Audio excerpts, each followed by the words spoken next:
এইটো ভিডিঅ' কালিৰে বতৰটো যিহেতু ডাৱৰীয়া আছিলে বৰষুণ দিয়াৰ বাবে চিকেন পোলাও খাবলৈ বৰ মন গ'ল আৰু সেইকাৰণে অকণমান চিকেন লৈ আহিব দিলোঁ আৰু ইয়া মাংসখিনিত নিমখ হালধি আৰু অকণমান দৈ দি পিনে মেৰিনেট কৰি লৈছোঁ।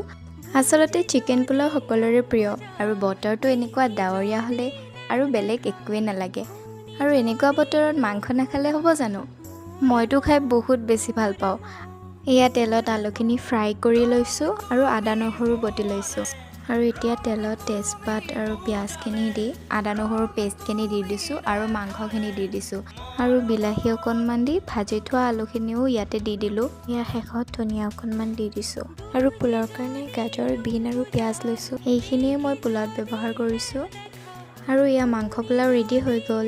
সঁচাকৈ কৈছোঁ খাবলৈ বহুত টেষ্টি হৈছিলে। আজিলৈ বাই।